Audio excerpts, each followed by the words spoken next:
अतिशय खोटी पोस्ट त्याने ती टाकलेली आहे आणि संपूर्ण महाराष्ट्रामध्ये आणि परदेशात पण गदिमा हे अक्षरशः पूजास्थान आहे आणि आम्हीसुद्धा कुटुंबीय त्याला अपवाद नाही आहोत.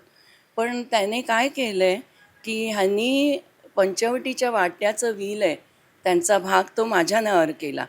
त्यामुळे त्याने अतिशय चिडून ही पोस्ट लिहिलेली आहे आणि गेली 5 वर्ष हे मी जाहीरपणे सांगते आणि ते खरं आहे, की तो मला अतिशय त्यावरून त्रास देतोय आणि माझा छळ करतोय.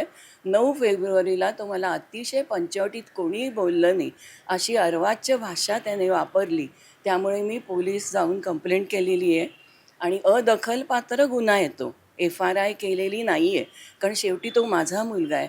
पण त्याने आता अजून सावरावं आणि गदिमांच्या नातवाला शोभेल असं खरं बोलावं, खोटं बोलू नये आणि पहिल्यांदी म्हणजे सगळी कागदपत्र पंचवटीची त्याच्याकडेच आम्ही दिली होती. तो आणि माझे आत्ता दीर आले नाननोजी, ते दोघंही बिल्डरला एंटरटेन करत होते. म्हणजे त्याला विकायची नाही असं नाही आहे आणि आम्हाला विकायचे असंही नाही आहे. म्हणजे जर कोणी आलं तर ही वास्तू आता जीर्ण होत आली. तर ती जर गव्हर्नमेंटने जतन केली तर आम्हाला जास्त चांगलं. आणि दुसरी गोष्ट म्हणजे वादाचा हा मुद्दा नाहीच आहे आणि मी एकटी वारसदार नाही आहे आणि मी ठरवणारी पण नाही आहे. गदिमांना 7 मुलं आहेत. त्यापैकी आता 1 मुलगा आणि 4 मुली ह्या सायात आहेत. बाकी आम्ही त्यांचे सगळे वारसदार आहोत.